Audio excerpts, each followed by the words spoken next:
Over to you, Dr. Musha. Hello. Good evening, Chiwempala. Elias Munsha here on TVBakwetu. Now, today is Monday, and Monday, the 6th of June, we have a brand new program that we are introducing on TVBakwetu on the Monday, and it will be hosted by Mr. Patrick Chilufya, and it's simply business talk. So we will be dealing with business and everything else. TVBakwetu is a platform. It is a collection of voices. That is what we are all about. And we have started with online, with social media, with Facebook, with LinkedIn, with Twitter, with all these platforms. And we've been joined by excellent content providers. And the whole reason why we are doing this is to bring all these voices so that the people of Zambia can learn, so that the people of Zambia can be introduced to multiple voices to help us with information, to help us with planning, to help us with decisions. And we also pride ourselves as people that speak to power. And so because of that, we are very mindful of the role that we have as TVBakwetu. And so with this program starting today on Mondays at 9 p.m. Chiwempala time, we know that you are going to be very blessed and very happy with it.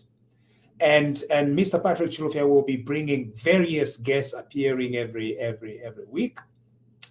The previous program used to be called One on One, and we had a wonderful gentleman who was one of the main anchors of the show. He's no longer with us. We really appreciate the time and the expertise that he presented to us. But unfortunately, this program must change. And so we are launching, in the place of the one-on-one program, we are launching this business talk program with Mr. Patrick Chilufya. For the past few weeks, Dr. James Musonda, who is a social... Now, Dr. Musonda, you are a social political mining anthropologist. Is that the correct way to say it?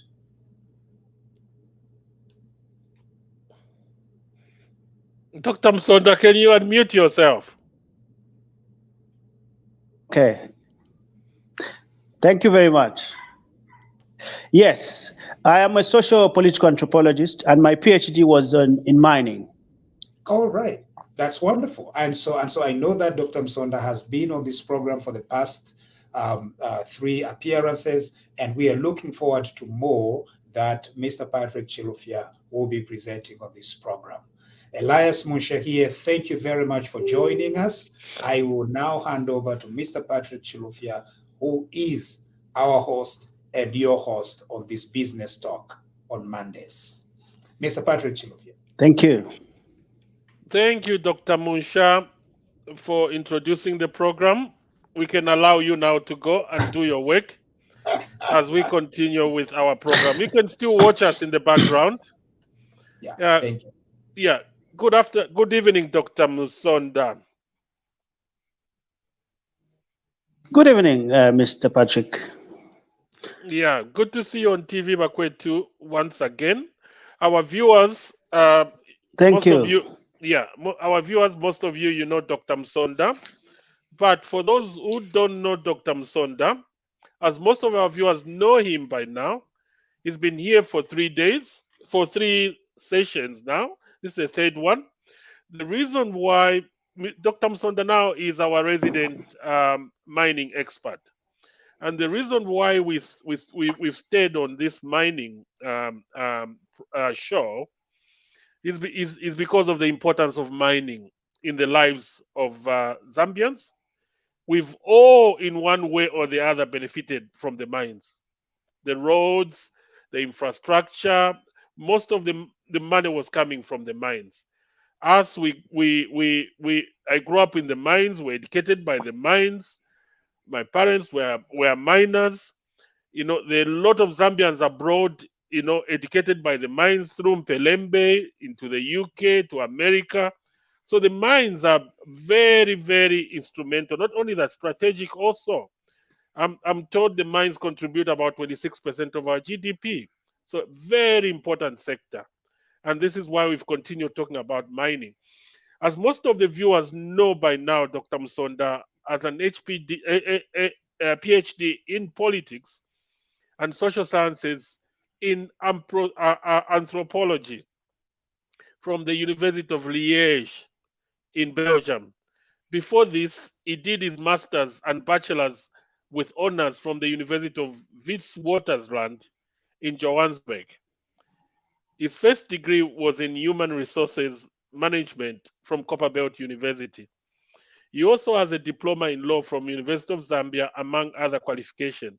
Since 2015, Dr. James Musonda has dedicated himself to study the everyday life of miners, from their experience of safety at work, loans in Congole, retrenchments, subcontracting, family relations, gender at work, to the experience of pollution.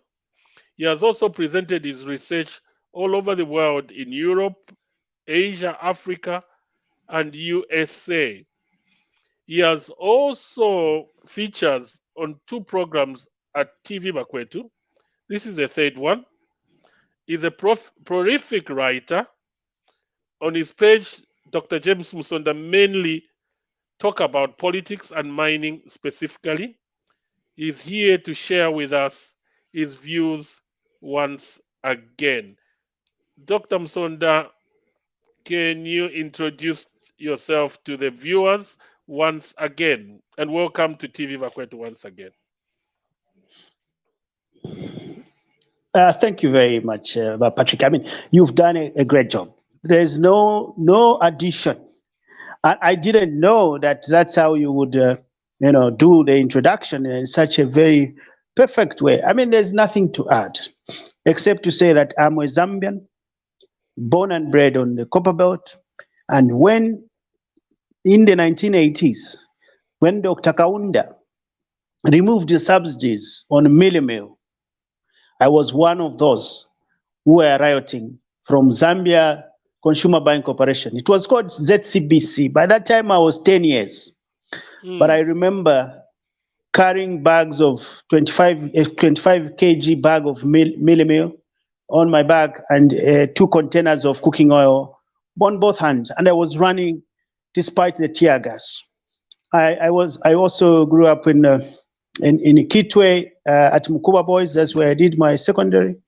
And I remember the time of ZCCM now being privatized. My uncle was retrenched. I was retrenched later on. My friends have been retrenched. So I'm not only a researcher, but I'm also an insider who has experienced this, what's happening in the mining sector. So I think that's a brief. Yeah, that's excellent, Dr. Musonda. But then, before we go into our question time, our viewers, today we're launching this program.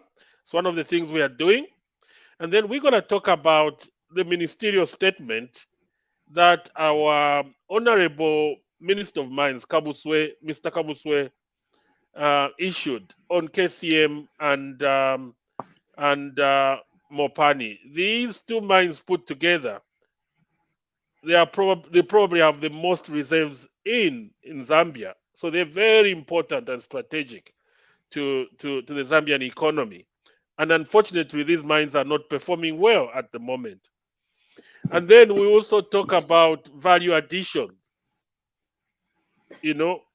Malaysia at the moment is talking about value addition, and so many other countries. So we will talk about value addition in mining, and we can even talk about agriculture. But then I'll play a video after talking about this. It's an audio, but it talks about value addition in Malaysia, and the two videos I'm gonna play. Yeah, but I'll play them on as we go. But let me just preamble, what we're gonna talk about today. In the recent update to the nation, Zambia's mines minister announced that an arbitration hearing over the ownership of KCM between Vedanta Resources Limited and ZCCM Investment Holding has been set for January 2023. He clarified that this meeting responds to the Court of Appeal's decision to stay proceedings and refer the matter back to arbitration. He stated that this decision was supported by the Supreme Court of Zambia. He dismissed the suggestions his government had made a commitment to give KCM to Vedanta Resources by the way of restoring their license. According to the minister, Vedanta Resources sacrificed their social license to operate in the country of Zambia through their past failings. He assured the nation of the government's continuing effort to find a solution that unlocks KCM's potential and deliver maximum benefits to Zambians.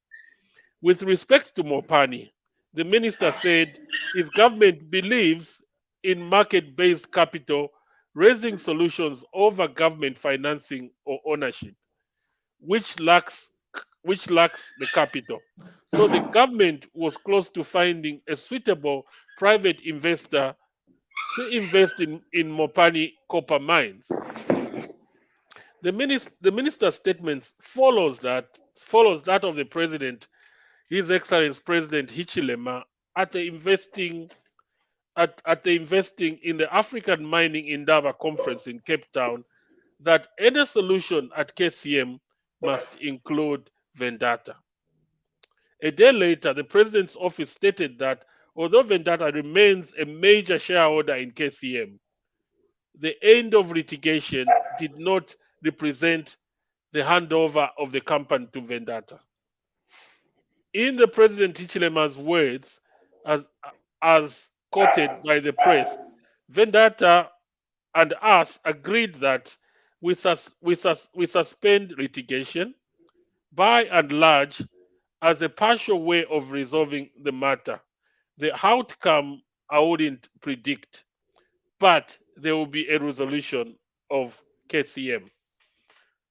So that's that, Dr. Musonda.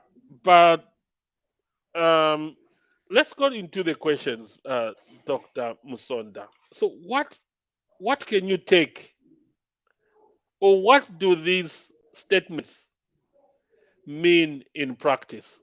Over to you, Dr. Musonda. Thank you very much. One of the most important thing that comes from this statement is the openness with which the minister puts out the reality or the facts about the ownership of Vedanta. He's very blunt about it, which I think is for the first time, I'm hearing the minister coming out very, very positively in the way that he's communicating the challenges that first and foremost the government is facing. First, what the minister is trying to say is that this matter of KCM, as at now, because of the illegal nature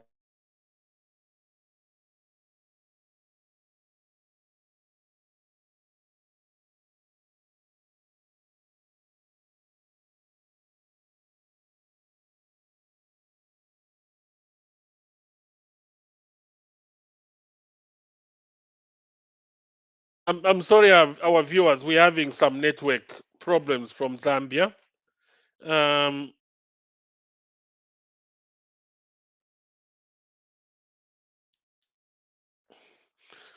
I'm sorry, our viewers, we are experiencing some network problems in Zambia, and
sorry, our viewers, we are experiencing some network issues in Zambia. Let me just play some video while we're trying to get our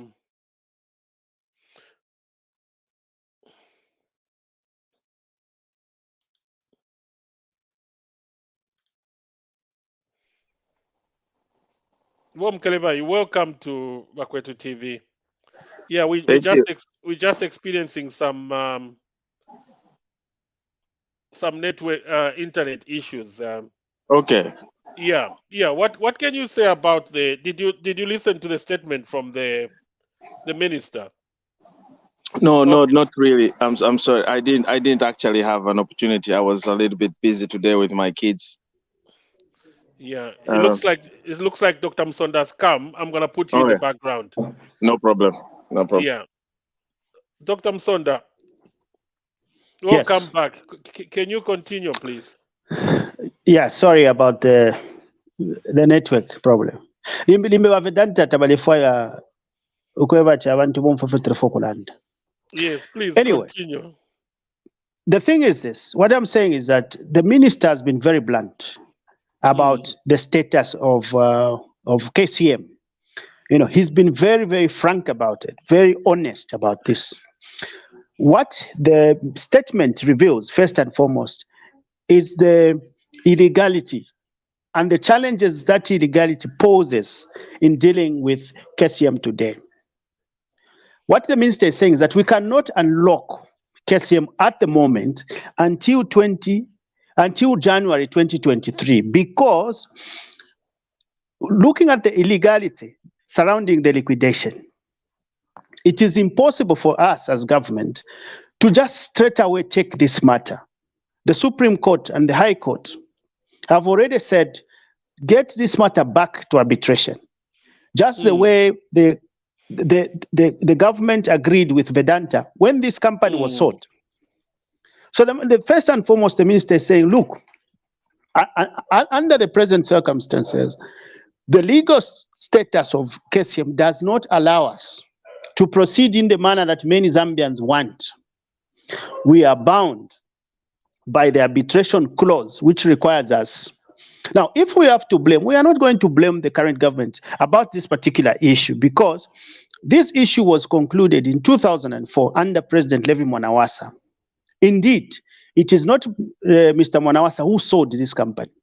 He just found he was like an agent who found Vedanta and then connected them with Anglo-American. But the fact that a president found this crook is where we have a problem. And then it was complicated by the PF, who came and tried to grab it without following the law. So what the president is saying now is that this matter cannot be resolved now using our courts. It must be resolved using the arbitration process. Now, what this means is that when they go for arbitration there, they are going to go to an arbitration of their own friends. And even if we are to say, let them vote at the arbitration, ZCCMIH has got only 20% in KCM. Vedanta has got 80%. So chances of those people from Vedanta voting in support of ZCCMIH are 8-2. So in other words, what is happening is just to wait for January 2023, and the arbitration, trust me, you can cut off my finger. The arbitration is going to give the company back to Vedanta. So that is what it means, Patrick, that this company, looking at the existing laws, because we must follow exactly the kind of heartbreak or heartache that the Minister of Mines has had. He has failed to proceed on this company. And you know, again, I wish that this arbitration was done quite quickly, rather than having it done in January, when the decision is already clear for all of us to see. But you see, Vedanta is very, very strategic. What they will do now, if you have observed, they've unleashed their corporate media team to try and explain themselves about their reform and all this kind of thing. My view is that they could have just done it very well, because you see, for as long as we are still in this kind of quagmire. We still have a problem because Vedanta will not put in money to invest in KCM. And government will not put in money. So we'll keep losing. And you can imagine the copper prices has gone beyond the roof. So what the minister is saying is that, look, we are in a mess. And in this particular mess, we cannot use our courts. Our hands are tied. In short, the minister is saying, my hands are tied. And according to existing laws, and according to the existing agreements, because Zambia is a member of the World Trade Organization, World Bank, and all these other international monetary financial, IMF, and these kind of international organizations, we are bound by the rules. And I hope you'll be able to talk about this, Patrick, where you have a government that you elect, but this government cannot operate independently. Sometimes, given these kind of agreements, I'm sure as we proceed, you are going to ask that question, I hope, so that we are able to fully understand, because, we always say, when politicians are in the opposition, they speak sense and they identify the problem and even the solutions. But what happens when they come into power? What happens to their brains? One argument is that but it's not. Some people are already rich. What happens? There are certain hurdles which we must fully understand. And it takes a government to be open about these challenges. Mwanawasa was one example who would say, look, these are the challenges I'm facing. I cannot spend money because they have told me that you have to introduce austerity measures for you to be forgiven this kind of debt.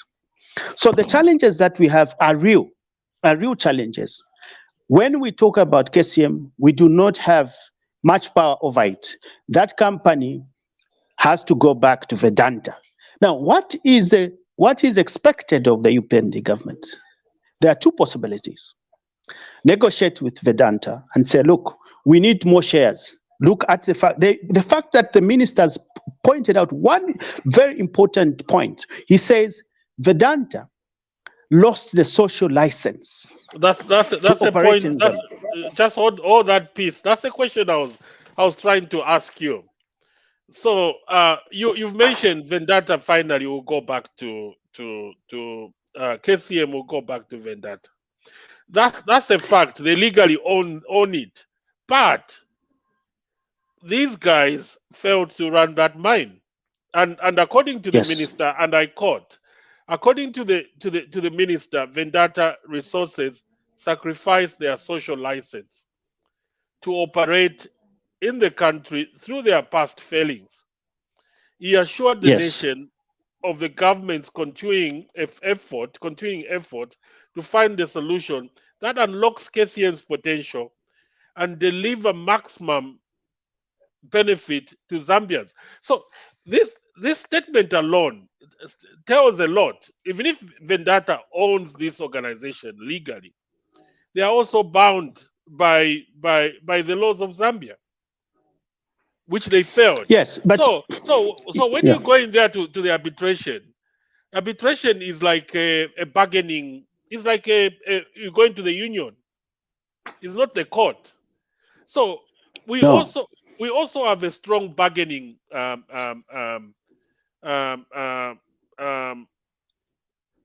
place here, because here is a company that failed to run they couldn't pay the taxes, and they just they failed their social license. So this is now where we say, yes, we can give you the company back, but can't we negotiate? This is the point. Don't you think this is when we say we need to increase our 20% to 50%, and so that we can have 50% representation both in management and also on the board, to unlock the potential of this organization and deliver maximum benefits to the Zambians. Over to you. Yes, you see, when you have a social bargaining position and a legal bargaining position, those are two different things. We can leverage our social argument, but before we go there, I just want to say this, that you see, the reason the social argument was not strong explains why the government removed the case from court. Because the legal argument supersedes the social argument, especially for a company which is as clever as Vedanta and which is saying, look, I recognize my past failings and I'm willing to do better. Because that is what Vedanta is saying today. But can we trust Vedanta, them? Can we trust them to come back the way they were? No, before we do that, because I mean, the thing is, these are expert liars. That's what they did. I mean, Mwanawasa was a lawyer, and they managed to lie to a lawyer. You know what they called Mwanawasa? Because he was got also Mr. Injunction. During the 1990s, whenever Kaunda, you can imagine Kaunda how sophisticated he was, he would do all the tricks. Abena Chiluba, they used to run to Mwanawasa. Bakwete by MMD. And he managed to deal with all the bottlenecks that were put by the Kaunda regime. But this is the same person, by Vedanta, by Shire Kuruka, a lawyer for that matter. Now, this tells you the kind of people that we're dealing with. So now, what I want to say is that the government, when they came, one thing they found was that there's only the social argument, the social license argument. Remember, there's nowhere where you go and they'll give you a social license. They'll just give you a legal license and say, this is what you're expected. So here is a company which has said, I am willing to pay money, 20% to the workers and give them a certain amount, 2,500, for doing nothing, and also do ABCD, that to feed in the CDF and everything that the president and his government are doing. I'm willing to be a good corporate citizen. That's what Vedanta is doing, and that is the same document they are going to take in the arbitration.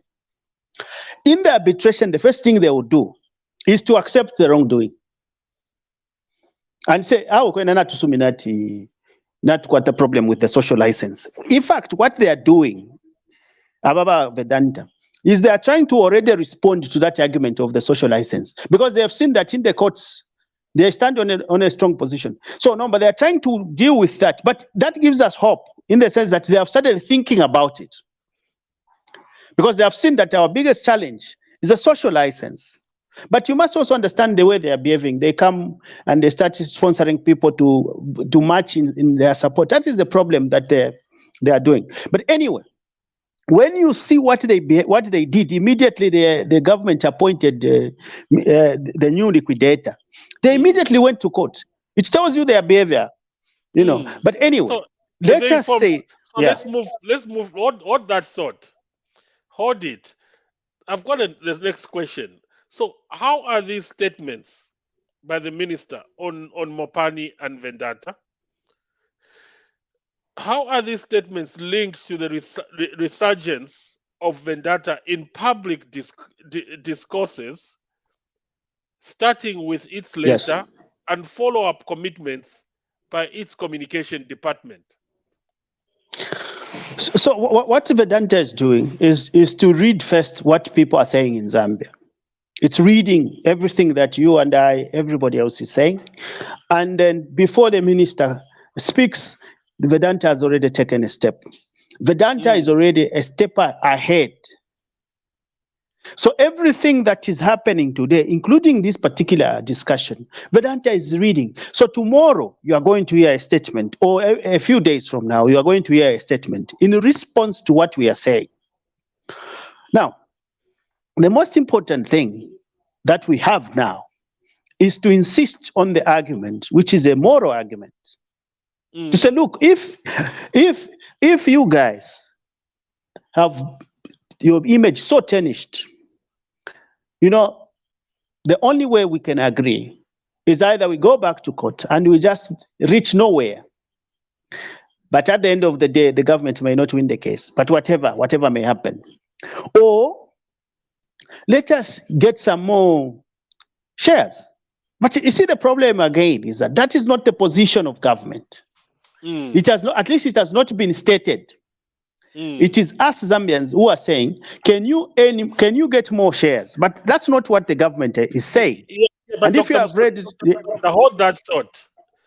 yeah, Every Zambian, including most, even HH, they are saying, going forward,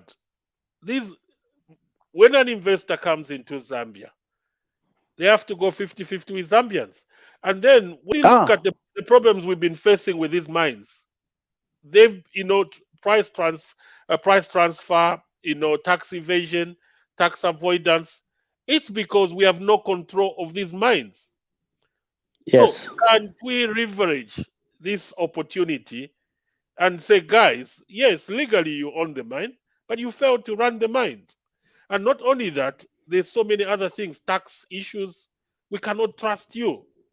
Okay, the government can say we're gonna strengthen the supervision, what is known as corporate supervision. But these people, they can still bribe our people. So the only way to work with these guys, we cannot trust them, is to say let's go 50-50, and then we're gonna find money and buy the remaining 30% to make it 50%, and then we run the mine together. Over to you, Dr. Musonda. Yeah, that's a good idea, but we must face the realistic picture here. The first thing is that we are dealing with a company that cannot be trusted. And we're dealing with a company which is ordinarily a trader. These are not miners. They are not miners. As I've explained previously, when they came to Vedanta, when they came to KCM, where they should have sunk the shaft to start getting the ore, to access the copper, that's why they put a concentrator. And they started buying ore from Congo, which they started refining and processing for sale. And thereby killing underground mining, but leaving the ore unexplored. That was the problem they did. They were just interested in selling the copper. So now, first and foremost, one of the things we have to push, even before we talk about the social license, if they returned, is that first they should fulfill their commitment of investing in Konkola deep mine. What we are saying is that they put a shaft and they put everything. First, they must do that. Because when they go, they cannot get the shaft. They will leave the shaft in case they go. Okay, that is the first thing. Then the second thing is to say, okay, we want to have more shares. Now, the problem that is there is, what if they say no? I want Zambians to be very, very clear about this, because the government faces a real challenge here. So what should be the solution? What would you advise the government if they say no and we cannot trust them? Yes. Patrick, the problem we have is this. We have to be very careful, because the kind of expectation that we're going to put on government over KCM must be understood in the proper context. There's a possibility that these people can say no, and legally they will be entitled to say no. Now, that is where we come back and say, okay, as Zambia now, we are going to put in stringent measures to make sure that the kind of stealing that has been going on and everything else stops. There are two possibilities. Yeah, because the other possibility. Just hold that piece, Dr. James. I'll be quick. I won't talk long. We've got 20% or 22%. Yes. But that is just the oversight, on the oversight side, on the board. Yes. So usually that 20% should have reflected in management. So should they say no? Can't we say we need 20% of the senior management, so that now we know what is happening? Yes, the thing is that we need to be very honest with Vedanta, first and foremost. That is why this kind of discussions, first and foremost, because Vedanta has been facing protests all over the world. And with these kind of discussions that you are bringing are important, because then the government can use them to say, look at how Zambians are talking about this. Tabaka tuleke. You understand? So the idea is not to suppress these kind of arguments, because they are the most important negotiating tool of Bakwete government. So the Minister of Mines, when he listens to people like us talking like this, he should be very happy, because those are the kind of things he's going to use and say, "Mwane for ba misula ma Zambians. Nelio mukesa kunu tabaka mipoka dede. Dimi bakesa na mko na ule fintu. So give us more shares in this company." And then in addition to that, they ask for more positions in the management and the board as well, so that we are able to see what's going on. But Munsha, your idea, Chilufya, your idea, which you have always propagated, of the Botswana model. Of course, myself, I've been talking about 100% nationalization, but I agree with you when it comes to Vedanta, that we can go a 50-50. But also, there's also this possibility. Vedanta also likes money. You know that. If again you read what President Vedanta together read alongside the minister, they are saying although the solution will involve KCM, although with the solution, the KCM Vedanta has lost the social license. And we are still finding a way to unlock, and eventually this problem will be unlocked. There's also another option where Vedanta says, okay, give us this amount of money. It is now us to know how much oil we have there. How much do we have underground? That's why during this time when the government is still owning and controlling this company today, let them know, let them take stock of what is there, the true value. So that ushkuba Vedanta wakasai, but okay, ngachako wati namland that we have lost the social license. Kanshi tupeni fiolu pia lwakuti ifwe tufumemo. Because it is also, there's also a possibility. Because you see when you see Glencoe being investigated, Vedanta is also being investigated. Very soon you are going to hear that Vedanta nama problems. And you know what they did? Just like Glencoe did. When they saw that they are being investigated, they started selling off their assets to Africa. All over where they had these assets. So Vedanta hasn't got just one position. They can come back and say, okay, because they've been mentioning a figure, 3 billion or something like this. Give us this amount of money. Now, what is funny is that these guys are asking for this amount of money, and yet they were declaring losses. Why are they coming for the company that was making losses? They know that there's money. So, when this company is being in our hands, let our Zambians fully understand, take stock, as we are doing. They have now, since 2018, we have been selling the copper ourselves. How have we been selling? Have we understood all this route? Have we followed copper all the way from Nchanga, Gayafuma Paget, as it drives to Ndola, where they keep it, and then from Ndola to South Africa, and then it goes wherever? Have we taken stock of this? Because we need to follow this journey. You may be shocked that the kind of people Walesh Tishako, if they were not clever, they were selling the same people who are Vedanta as friends. That is the problem. So, as Zambians, we are the PF cadres who were given this number. Now, Zambians, genuine Zambians. Let them take stock first of what's going on there. No. So that they know so much. We can give them. That is another. There's a third option. Okay, Dr. Musonda, hold that. Let's move forward. Let's move quickly. The European government, they are no strangers to the failings of Vedanta. When these notorious PF grabbed this mine in a very strange way, Dr. Munsha came here and was against it, not against Vedanta, their behavior, but against the way they grabbed the mine. Vedanta, nobody liked them, even HH, even the opposition, because of their behavior. But now, the question I want to ask you now: how do these statements issued by the UPND government relate with UPND manifesto? Do they imply a diversion from their plans before elections? No, certainly not. When you look at the UPND manifesto, It does not talk about nationalization. If you look at the position, at that part, I've forgotten the page number, it talks about putting in place a stable tax regime and incentives that promote mining boom in the country. They do not talk about private nationalization. That's not the UPND agenda. The new PNG is a neoliberal agenda, purely neoliberal agenda. So this is one thing that the UPND shares with the MMD. And they have the Minister of Finance, who was still MMD. They have a neoliberal attitude towards and they think that the best way is not for us to incur the cost of running the mines.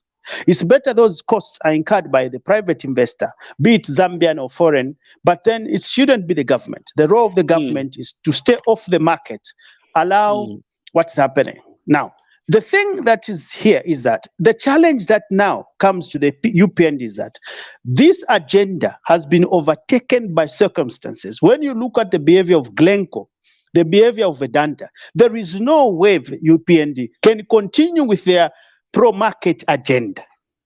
They have, if they have been far right, let them come now to the center. Let them come to the center.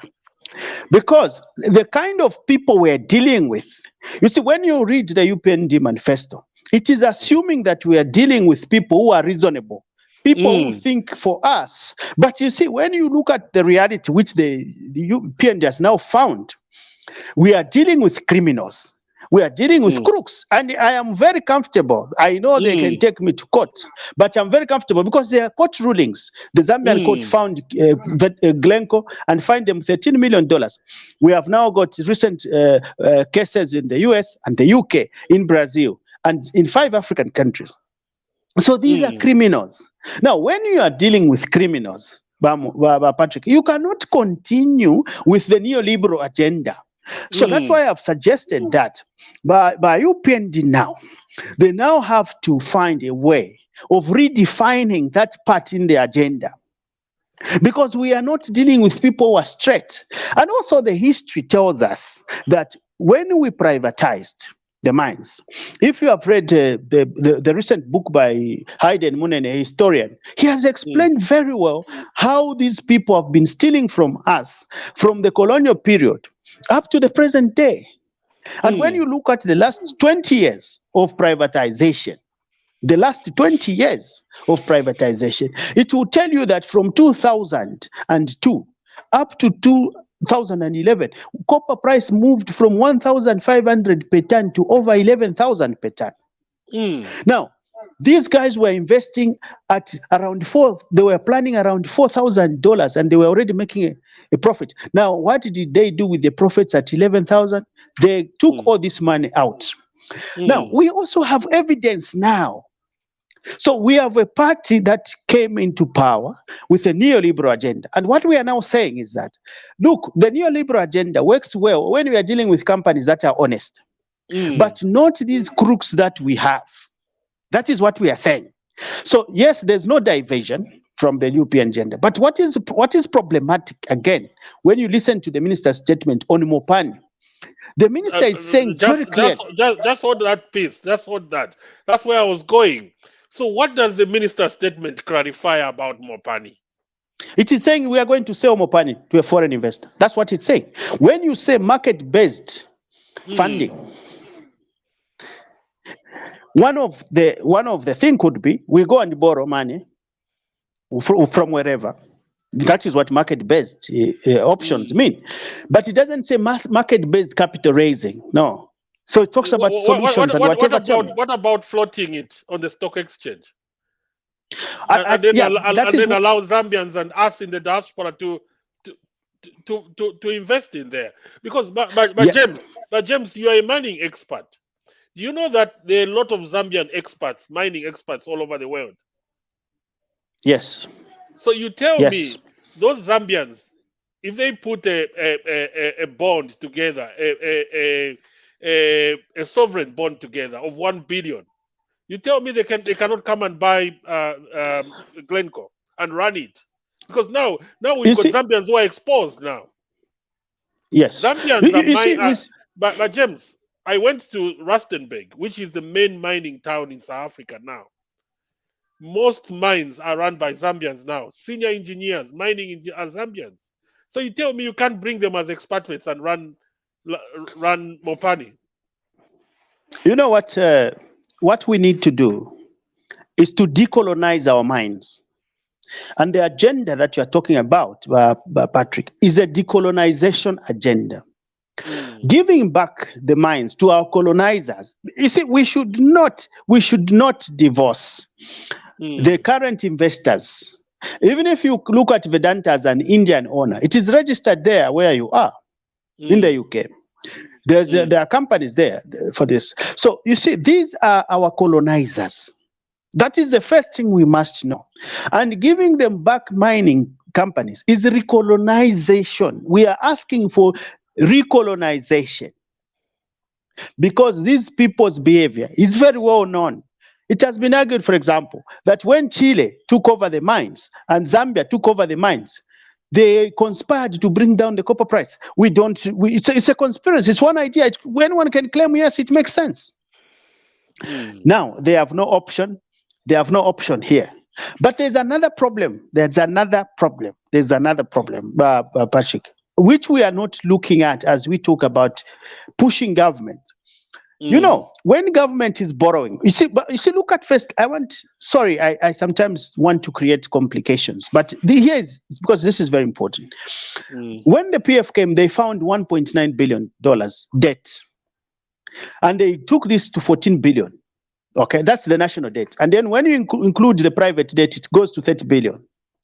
The challenge that the UPND government has now is that they have no money because they are spending 40% of their budget to pay debt. So when they go to the IMF to borrow, you see, I know when you look at the 1.4 billion that will be given to Zambia, it is very small amount because people are arguing.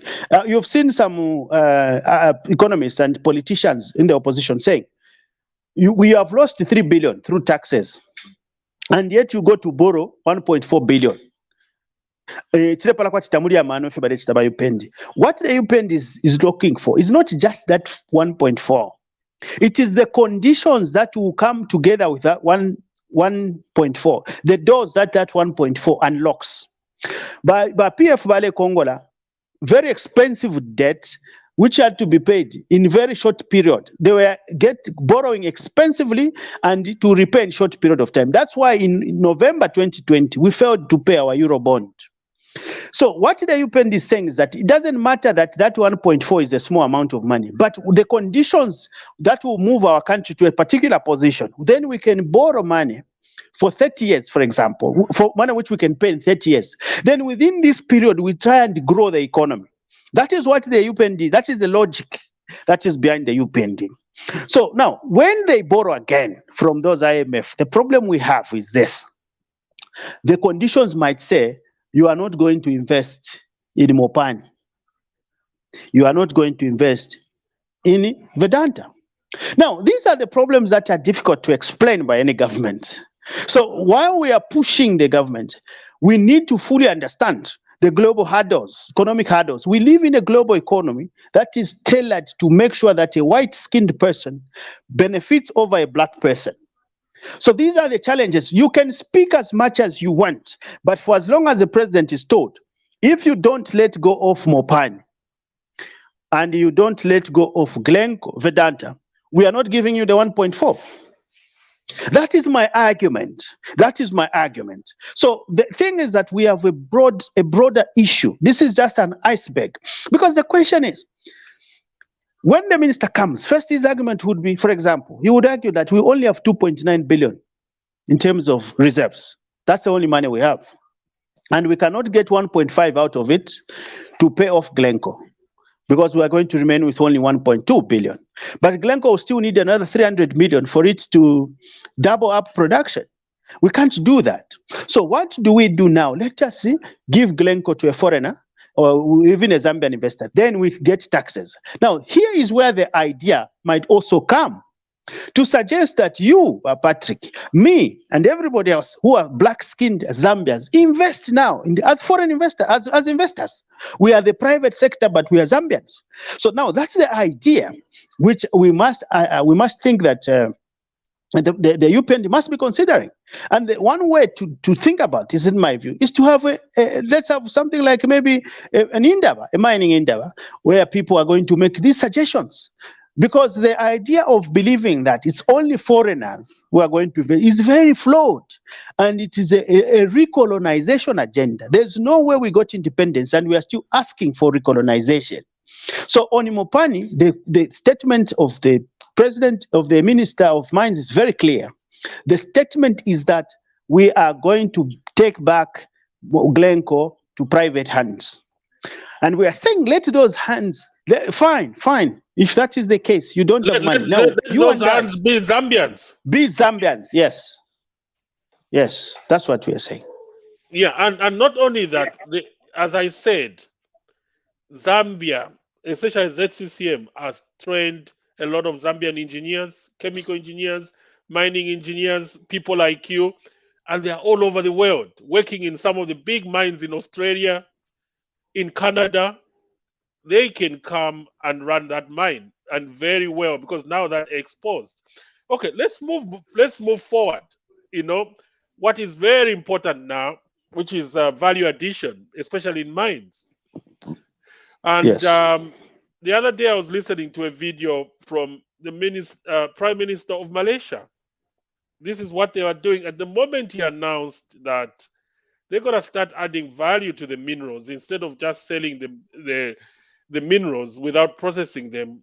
He received a lot of trouble from the so-called G8 and G20, because all they wanted is Malaysia to sell, the processed copper, or because they've got copper, iron ore, and other minerals which are used for steel. So their strategy now is, let's start making steel ourselves. And the industrialized world are not happy about at all. So I just want to play this video first before I preamble. I get money in my agency for studies on Africa's potential to process mangoes. Can you listen? I don't get the money to say, can you help me Yes. build a pilot plant? It's $3 million. Can you help me combine your aid from the Dutch government with a processing company where you put part of the money? Let me just start it. To show President that he can process. Okay. I get money in my agency for studies on Africa's potential to process mangoes. But I don't get the money to say, can you help me build the pilot plant? It's $3 million. Can you help me combine your aid from the Dutch government with a processing company where you put part of the money and I build a pilot plant to show President that he can process his mangoes and stuff and put it on Tesco in London? That's what I want to see in the food crisis now. Not just the emergency, but how we combine the PPP, combine ODA with some private sector venture capital to help these countries link to global markets. So I raise the issue of corporate social responsibility. Because let us face it, today, Africa is washed with minerals. That's why the investment is coming. And by the way, in spite of lack of rule of law and democracy, they're coming in to sign contracts with us. But can we have a CSR, a corporate social responsibility, that says to these companies, as Ellen Johnson Sirleaf is trying to do in Liberia, I get money in my agency for studies on Africa's potential to process mangoes, but I don't get the money to say, can you help me build a pilot plant? It's $3 million. Can you help me combine your aid from the Dutch government with a processing company where you put part of the money and I build a pilot plant to show President that he can process his mangoes and stuff and put it on Tesco in London? That's what I want to see in the food crisis now. Not just the emergency, but how we combine the PPP, combine ODA with some private sector venture capital to help these countries link to global markets. So I raise the issue of corporate social responsibility. Because let us face it, today, Africa is washed with minerals. That's why the investment is coming. And by the way, in spite of lack of rule of law and democracy, they're coming in to sign contracts with us. But can we have a CSR, a corporate social responsibility, that says to these companies, as Ellen Johnson Sirleaf is trying to do in Liberia with Mittal, to say, hey, we want to know the revenues. We want to see that you don't import chickens to feed your local workers, but you help our farmers produce the chicken. Can we have a common value system with CSR for everybody, whether it's Chinese, American, whatever company? Because today it is the reality that our comparative advantage is still minerals. What we want to see today, after 50 years of training with the world, is will these companies also say, you know something? It is in our enlightened self-interest that we also invest in agribusiness supply chain. So these people supply us our food. So we help the economy evolve and the education system. Did you listen to that, Dr. Musonda? Yes. Yeah, this is a guy. Let me just preamble, and then I'm gonna read something, and then This is a guy who gets aid from should be the French government or somewhere in Europe to grow mangoes. How best they can grow mangoes, what they call it fair trade, organic mangoes. But it only requires $3 million to put up a processing plant, because those mangoes are going to Tesco's in the UK. Yes. So now imagine if he had $3 million from the same guys who are giving him money to do that, he would put up a processing plant. So what is now going to produce is mango juice, and that will fetch more money for the country. And that can be sold in Tesco's at more money than selling the normal mangoes. And then he also talked about minerals. We've got minerals. And he mentioned a very big company called Mittal. Mittal is the largest producer of steel in the whole world. It's an Indian company owned by Mr. Mittal, and is based in London. So Mittal goes all over the world, buy the steel companies. But when they invest there, there's no corporate social responsibilities. They buy everything, from abroad, even chickens to feed their workers. And they're not even investing in the communities where they are doing business, corporate social responsibility. Yeah, but then what is important here is value addition. Let me just read something here. Having clarified the ministerial statement, let us move now to the contested issue of value addition of our minerals. Every politician talks about value addition when they are in opposition, but when they get into office, they fail to implement this good thing. The PF is a good example. 2 days ago, the master spinner, I call him the spin doctor, Emmanuel Mwamba, conceded to some of the mistakes of the PF in power. I have the following questions for you, Dr. Musonda. What is Zambia's history with value addition, specifically on minerals? Yes, you see, these are the things that you have been talking about over and over. When we got independence, before Kaunda even announced the nationalization of the mines in 1969, he had already started the nationalization of other companies. So you had very different companies. So he didn't just target the mines, because he knew that, look, where do the copper goes? Where does the copper go? So if I have Leyland, which is assembling Leyland, where I have Fiat, which is assembling here, you have Dunlop, because Dunlop was making tires, but the process of electricity and everything else before the tire comes out, even those tires have got wires. I don't know if they are still wires.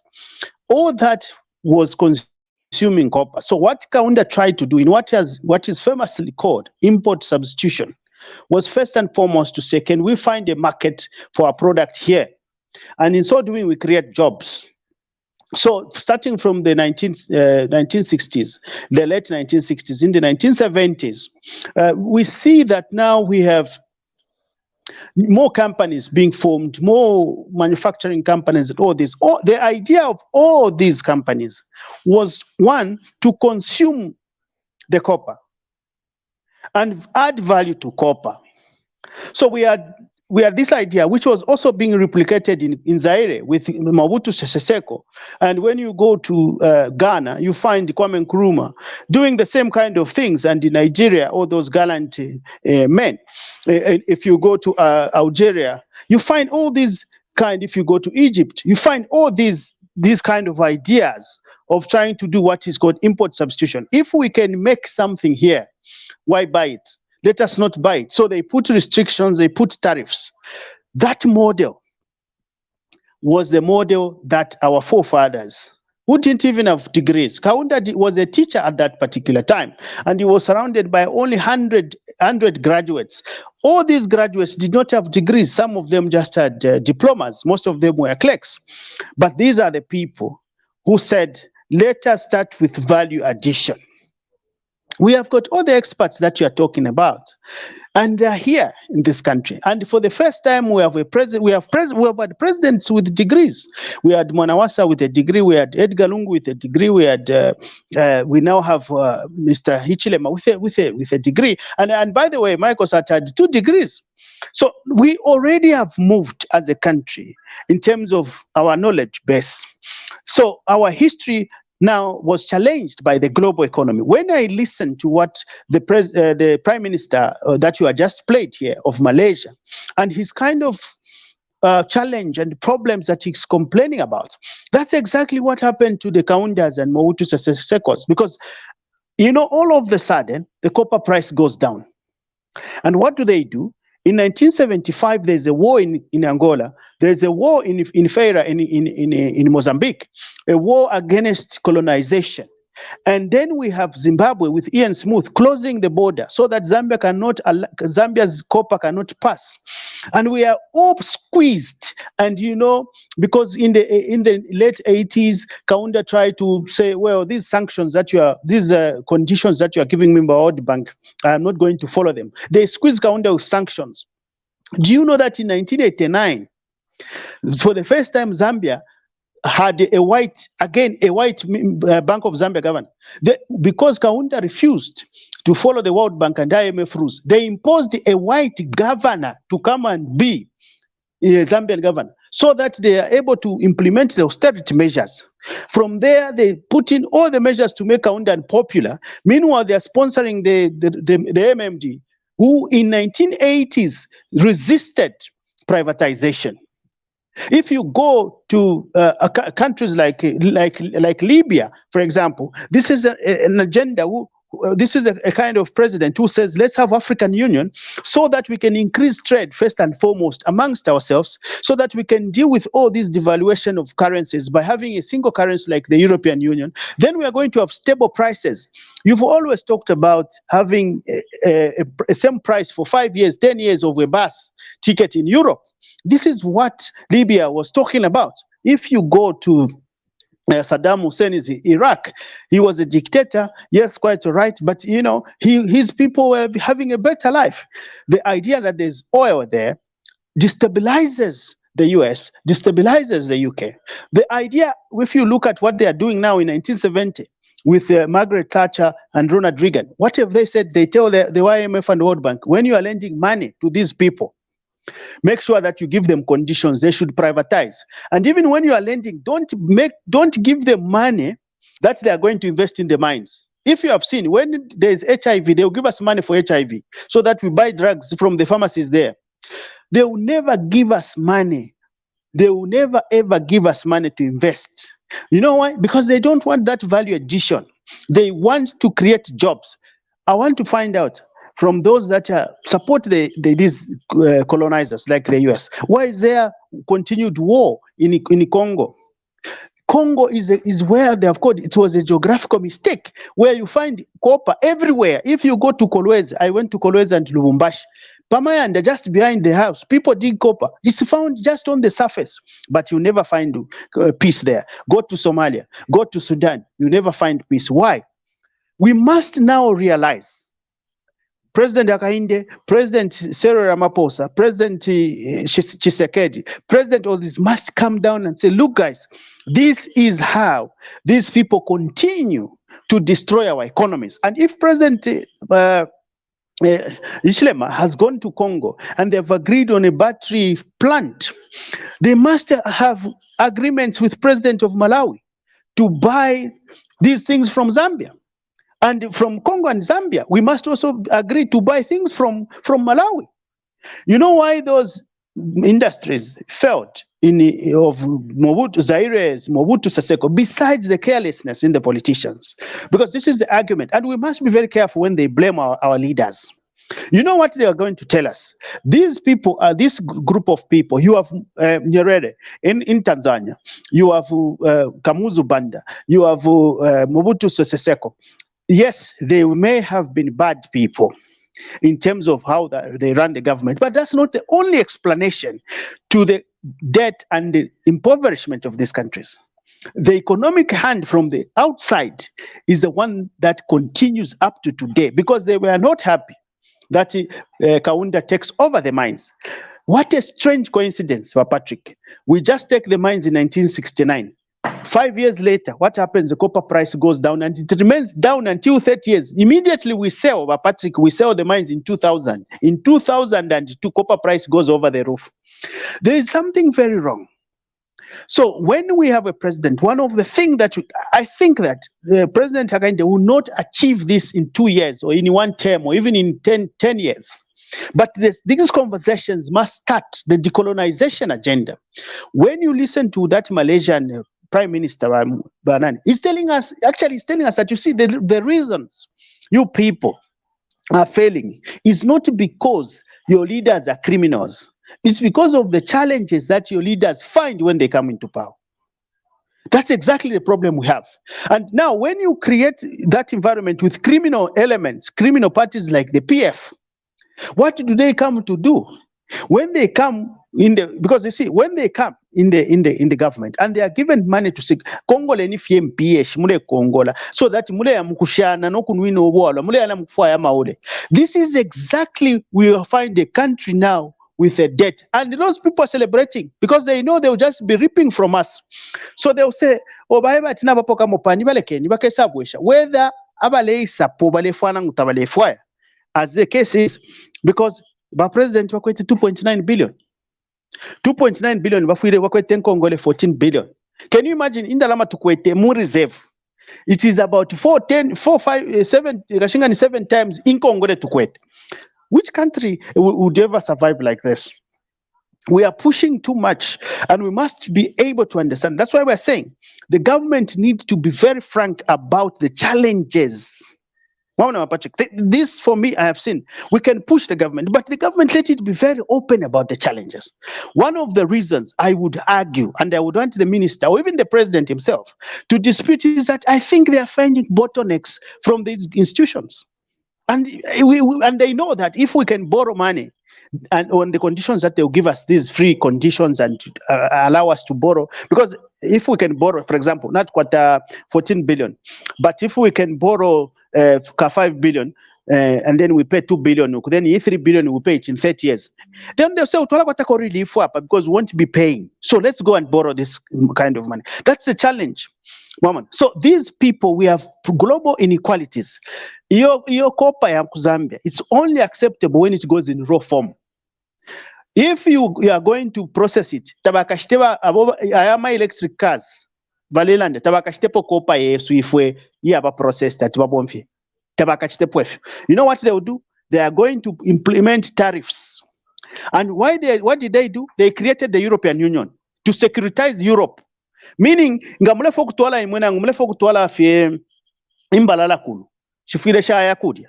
Elo baleta peanut butter. Koko mufire mwatwala koko. Olo bamiletra chocolate. They are deliberate about it. It's time as Africans, before we started trading with ourselves. We have a very big problem. If you go today, you are asanga butter, peanut butter, made in Zambia. Olo wasanga made in South Africa. Wala ya South Africa. Wa share ye obe ya Zambia. nga wayasanga apali ya ku South Africa ne ya ku Europe walashite ya ku Europe. You see, what are we doing? We are killing our own industries. And our chachine chimpondwa chesu nangu tachaba properly refined. It's richer actually. It's organic. Yes, it's organic. Look at the seed. If you have a fish beso bambuya beso bayetanga babyaleta ba. Iditaba ukakula mudi babyalula mofyembuto shimoshi. They came with a property right. They made a seed such that le longa mwabyala next time it will give you 50% of the yield. Next year 25%. So they have put us in a position where every year we have to buy a seed. You can't ask that. How crazy? How come? What has happened to our seed? Property rights. And these property rights, if you ask, ask the owners of the patent. It's not us. It's not us.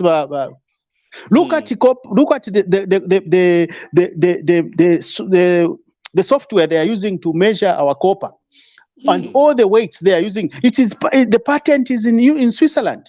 If you check all the way copper is moving from the gates of Usakile, as it goes, it is being transported by foreign companies. It's monitored electronically. Yes. Via And the even satellite. Even the vessels they are using, they are not ours. Even the depots where they are keeping this copper, they are not ours. And you know what they are doing? So who is making money? Who is making money out of them? So it's not us. Can you see? Imagine if Zambians owned one vessel that carries copper to Europe or to China to where? Is that not money for Zambians? That would be a lot of money. Okay, Dr. Musonda, let's move forward. So what are the lessons and out of this, and what can we do moving forward? Yeah, the lesson first and foremost is this. White people come here to make money out of us. They don't like us. They've got very good public relations. But these business people who come here, they haven't come because they love us. No, how can they love us at the expense of their own? That's why, if you look at, just to compare between China and global capital, I'm talking about capital from UK and the US, and the Chinese, they offer very bad conditions in their jobs, but they have given us a stadium, they have given us Levi Mwanawasa Hospital. There are certain things we can point at. They gave us in 1975 when they had locked all the borders. They gave us Tazara for us to use to transport our copper. They have been giving interest-free loans to us. One way is to think about our poor brothers, because they are also a third world country. Let us not agree to the demonization of China. One way to think of China is that China's investment is it's a state-led investment. The Chinese investment, most of it is owned by the state. So they are amenable to political pressure. Once you put pressure, and an example is at Chambeshi, they had only about 3 workers who were directly employed. But due to pressure, they employed most of the people, almost 200. They were put on permanent jobs. And when you look again at the grade of the copper from Chambeshi, it was very low.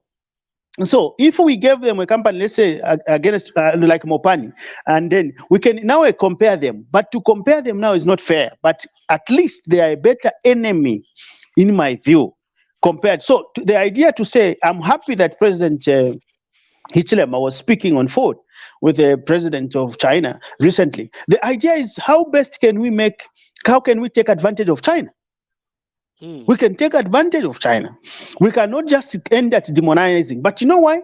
When you listen to media like the BBC and CNN, they will always just tell you anything bad about China, as if Glencore did not kill Beatrice Smith in Kankoyo, as if Vedanta did not pollute the rivers, as if Glencore has not been avoiding paying taxes. We need to balance this argument. And for us, when you look at countries like South Africa, we are in the BRICS, South Africa, China, Brazil. These are our colleagues. India, these are our friends. What lessons? When you talk about Malaysia, what can we learn from Malaysia? What can we learn from them? Yes. So to think of, if you look at China, what China did in just 10 years to develop, to reach a level of development is what it took the UK 200 years, more than 200 for the USA. But what did they do? They invested in education, they invested in technology, they invested in everything else. But the only problem is they cheapened labor. But you know why they did that? When they cheapened labor, you had companies like Apple, or these big companies, Foxconn, taking their industries there in search of cheap labor. But the Chinese took their technology. They learned how to produce. So they were clever. Now China is coming to Africa, and it is one of the biggest economies, and they are threatened by that because they don't want the minerals now to be going to China. They want the minerals to be going to continue the same track. We need to identify our real enemies and our real friends. So that's one of the things we need to do. And this agenda must be understood by the lowest person. We must change the curriculum that we teach each other. We cannot be talking about Livingstone meeting somebody at Ujiji for what? How does it improve the thinking of a Zambian? What that thought by Dr. Musonda. While we're still here, before we move to the last and final program, final section, so that we can bring our friends Joseph Nyundu and Mukeleva is sitting in the background there quietly and patiently. We had, when it comes to value adding to copper, you remember we had Zamefa. Yes. And then we had precious metal plant in Ndola. Yes. They were processing precious metals. And now we don't even know where our emeralds go to. Billions of money disappear. What went wrong? What went wrong? Precious metal plant in Ndola. You see, Patrick, some of the things that happen in this global economy are crazy. You can't even understand. Money. Basa mwebat imwe na mkwati Nkongole 7 billion. That's the money we had. That's it. Nkongole twakweta. In 1996, starting from 1996, the copper price was low, very low.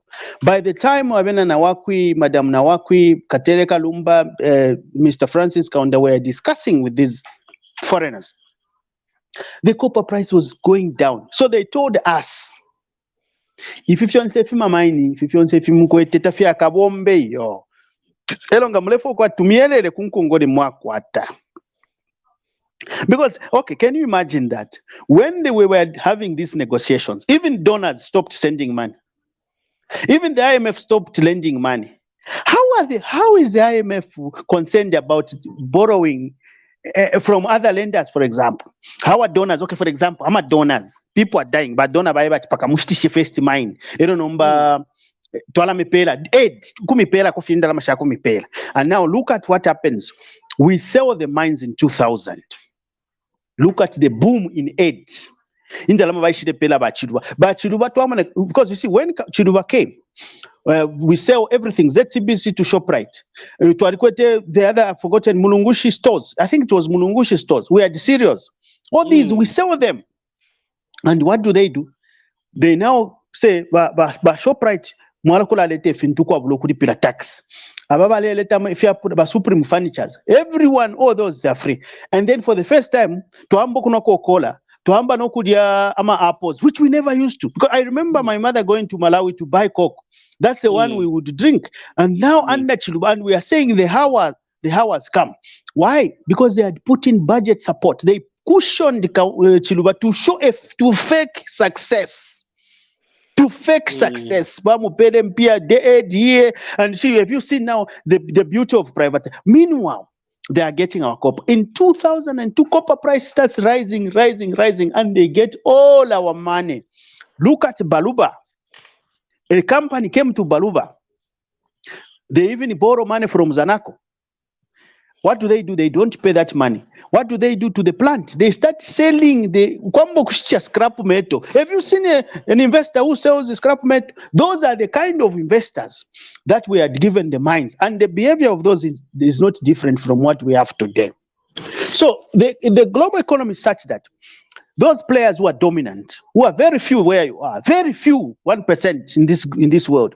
No, make sure that mubatine, make sure that all this. So if we start trading amongst ourselves, such that if you from Tanzania, in Zimbabwe they make very good stoves. But we want to buy some, even import from UK or from Dubai. If we are going to develop, it must start also at family level. If somebody builds things, now my Chinese neighbor, you go and buy Chinese from an Indian shop or from a South African shop. What nonsense is this? We have a problem also at individual level, Patrick, which we must deal with. But first and foremost, at government level, is to realize that, look, these people, they have not our interest. That's why we are saying, even in these companies like mines, let's just have the stake. We have the gold mines. Okay, let's not talk about the mines, the copper mines. Let's talk about the gold mines. And emeralds. And the emerald mines. Let's ask the key question. We have manganese in Mukoshi. Let us ask this question. Bayupendi government, come up with a proper roadmap. We are not going to allow just you to think about taxes, because you see, the people that we are trying to think to Kalakwatama taxes, they are already crooks. You know what they are telling us? They are saying, if you look at some reports, I've seen some reports from experts which are saying this company is going to create jobs and this kind of jobs and this. The kind of question is, what type of jobs? When this company with mega salaries. When you look at Anglo and the Ron Selection Trust, when they opened the mines here in the 1930s, they had employed, between 1926 and 1932, they had employed 32,000 workers. Okay? But what happened during the Great Depression? All these people were retrenched and they remained with 7,500 workers, because their behavior is that when a loss comes, it has to be transferred on poor Zambians. But Ngachakobach company is owned by us. Either us as individuals to invest mudama company. When you look here in Zambia, people are buying plots despite the difficulties they're having. Now bajarabo benenga bakwata tupia ukoku inoto stock panga chrome. Lokeni bajarabo na wachite invest bakwate mwama shares Mopani. Yes, for me, if the private idea, the neoliberal idea, the market-based idea of governing of the UPND, I am saying let us rework it. Let us have Zambians. Let us have Zambians to be the ones that are the private sector. Let us also move away from our complacency. Today, under Zambian ownership, if you go to Mopani at some shaft, I'm not going to mention it, but they know. It is now more than 3 months that shaft has not been working. Why? Because of an electrical problem. Today is 7, meaning that Abangabaya, there was just a report yesterday where some supplier was complaining. No, tabale tripiden dalama, Glenco yade tripila winu. So chawama po kwata Glenco, ukuchiro kwata ama foreign ama. So, you know, these are elements that are not helping us. These kind of comments are not good. Because look at Mopani. This company was supposed to be given $300 million to recapitalize. What did the PF do? Baiba chidipile ama retrenchment packages. Kuma weka zobo tabata mfenchito. Yet this company requires $300 million. What happened? The same way that they bought this company, it made a $91 million loss. Meaning that what if wa ukana tontonganya pari company ko idea. So once we change this mindset ourselves as a country, then we are going to help the government. And also let us have these kind of debates. Let us have these kind of arguments about Patrick. And I like this idea, because then the government, even when they are negotiating with these foreign investors, they will say, look, Muzambia abantu tabadi filabadi mu 1969. And if anything, you know, about 1969 badi change kutuchira. They told Kaundo kwebati bakaunda ngatamuchenjera ama election mukalusa. Ngatamuchenjera ama election ya kesa bakaunda mukalusa. What happened? Kaunda took the mines and he changed the law to one party state in 1972. It was a real challenge. Mama. And all that there were no elections until he was forced to sell the mines. So we need to think about this, Patrick. But yes, one, as Zambians, let us be accountable. Let us practice politics of respect. Either today, we have a president. President, this is what we want. But mines minister, let us raise points. Not to affect Pantuna, but to the Shamo. Because we have learned from the PF especially. It doesn't help. Let us raise issues. You want to point. Raise the issue. like we are raising, and say, look, if offered to labor, yes, your idea is a neoliberal idea. I am a parties by MMD, now UPND, Tapapusene, in terms of the economic, grounding. They believe on market-based principles. No, but but let us refine. Is there a refinement? Is a refinement possible? And we're saying yes. Take Glencoe, take Mopani, put it on Lusaka Stock Exchange. Let myself, let my child, let everybody else in Zambia buy 1% share. Let them be preference shareholders. Let them be ordinary shareholders. Let them money. We are using money. Look at the Eurobond. The Eurobond is pension money from Europe. Why can't we use the pension money here? Okay, Dr. Musonda, that was excellent. Let's move on now. Lastly, our new Dawn government has shown commitment towards citizens' empowerment. This has been done through increased CDF. And not only that, they've also given the Black Mountain to the Zambian people. What do you think about the Black Mountain's empowerment? Yeah, of course. You see, these are the kind of questions that always get me in trouble. You remember when I had written something and the minister of mine said, abantu balelu with a fisos or I'm a foreigner with a few. I just laughed. And he said, I want to quite about tonton kanye wino pantu ifo to deba pela baked cake elo nomba bene bale fire ukaya mkuimba pamugodi teti bakwanishi pantu bakwe tempe. That's what the minister said. And I said, okay, fine. That argument makes sense to a certain point. But the argument is that we need to own the mines rather than just the dump site. The problem with Iripo is that it's a very good idea to empower your citizens. Okay, and this idea, if you check, you will find that it has been borrowed from Brazil. When Lula da Silva was president in Brazil, that 10 years of Lula was the program was called Bolsa Familia. The idea, it was also replicated in Argentina and those countries. And if you look at South Africa today, 30% of South Africans are on social grants. They're just given free money. If you have a child, the husband is not there, you're not working, you're on a salary. If you're an old woman.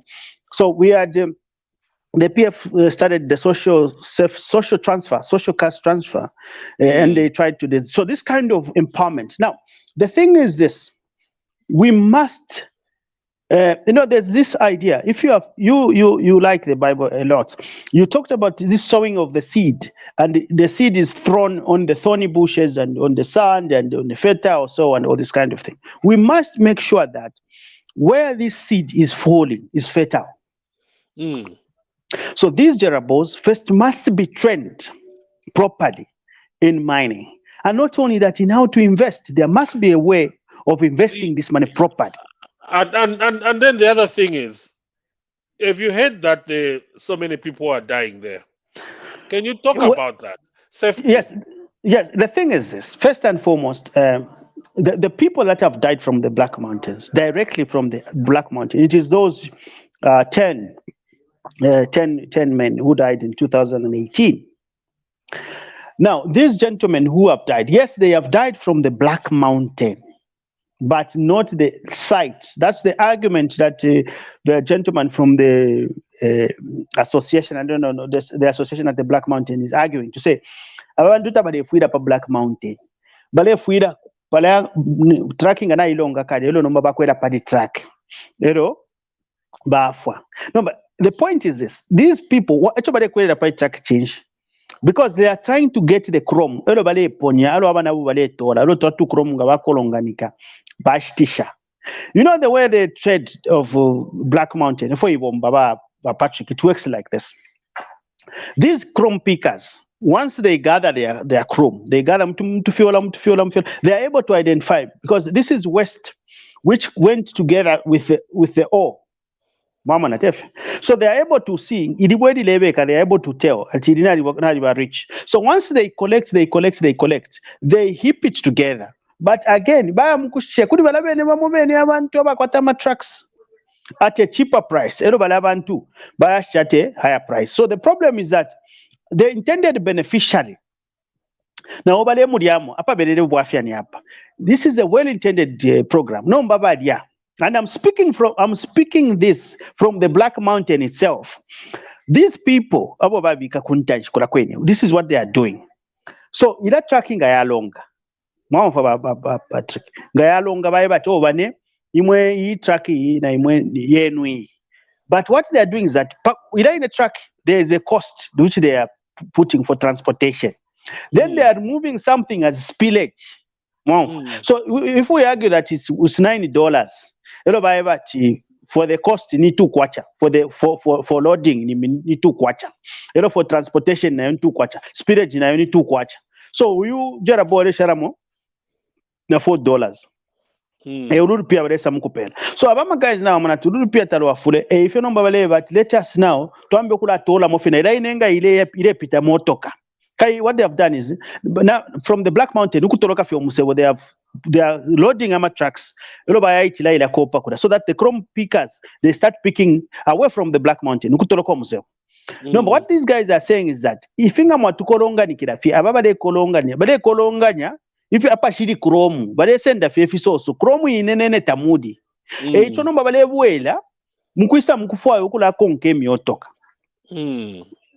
That's a problem. So Black Mountain is introducing inequality and diluting the idea, the well-intended idea. Wow. So how can Zambia, how best can Zambia benefit from the Black Mountain? Yes, there are 2 things before we talk about. The first thing is the role of Black Mountain in Chambeshi mine, for example.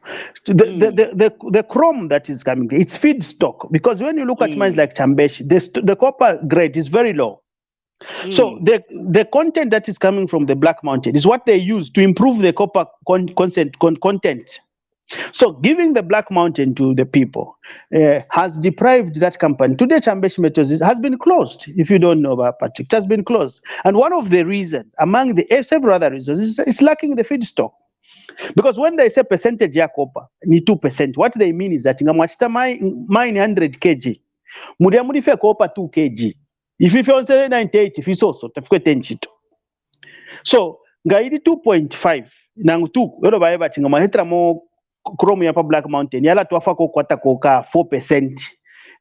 No banga mwabule imu apela ba jerabo. Yolo ba jerabo na tebo nsabale sta benefit bwino. Then you have a problem.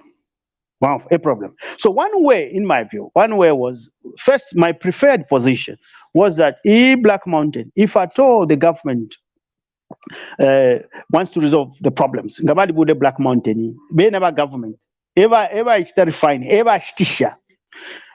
And then they use that money to create, if I never be through CDF, then they give money through the CDF program rather than giving people, because there, the safety is not there. And there's this idea of concentrating on the safety of an accident. The question we should also ask is, if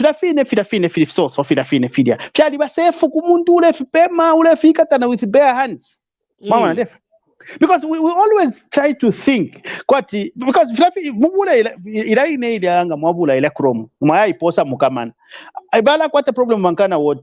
because it's going to introduce things. But now the problem we have is that we don't even ask about that idea. So for me, that chrome must come in the hands of the government. Let the government collect this money, and if they want to direct it, let them direct this money now to particular empowerment programs. Now, these empowerment programs must go with skills training. But I want to say, take them for carpentry, take them for whatever other things, because again, in our Black Mountain, when the mining started, processing was very bad. So copper, gold, cobalt, so that's what has just accumulated. So it's also a wasting. Nobody in a fika because the new technology is not producing the same kind of material. So what happens? So for me, what I'm suggesting is that let them train them in certain fields and then let them empower them in that field, but the money be centralized. Yeah, just hold that piece. We had a guy called William Fonka, who is a Kitwe-based businessman. He does business in Congo now after being squeezed by the PF government. He's the former mine workers suppliers chairman or president. Walia said that the best the government would have done is find experts in mining, mine that ore, sell it to a refinery or sell it to Chambishi or other mines, and then get that cash and then share that cash to the cooperatives. What do you think about that idea? Yeah. Because he was looking at the safety side of it. It's very risky, because that's an open pit mine. I mean, we are speaking in the same vein. The idea of, I mean, first and foremost, we have a debt of 14 billion, and we are spending 40% to repay the debt. So we must find a way of minimizing expenditure, or at least where we can get some revenue. When you do that kind of system, there's also room for us to get something from that. But not only that, we are also empowering people with skills.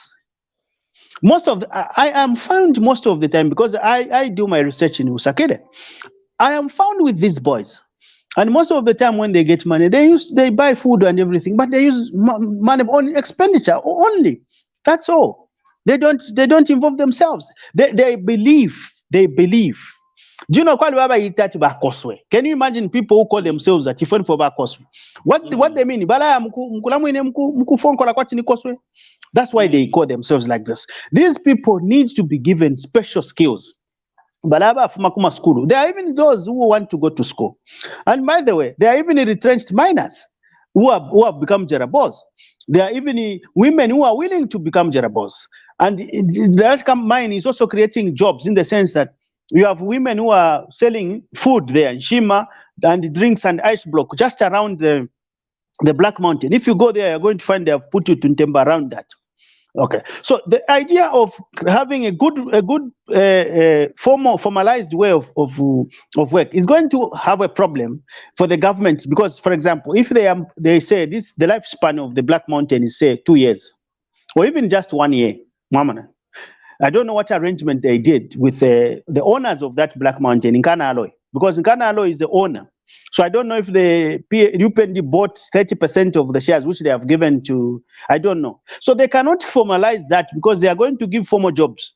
There's no way a government is going to create informal jobs. So the government cannot come in. That's another legal challenge, because once they formalize that, then they have to give jobs that are more than 6 months, and the pension and all these kind of things. So people are going to be asking the government. So the government cannot commit. What do? Let it remain informalized.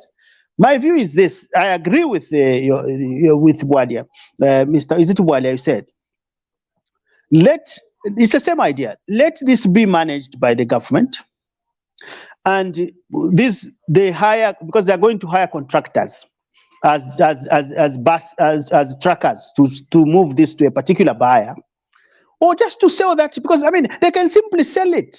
They can just value it and sell it to the Chinese, get that money, without even having all this ado of trying to go and mine it and have people dying. Because, of course, the opposition are going to feast on all these debts. Where one person dies, that's a life.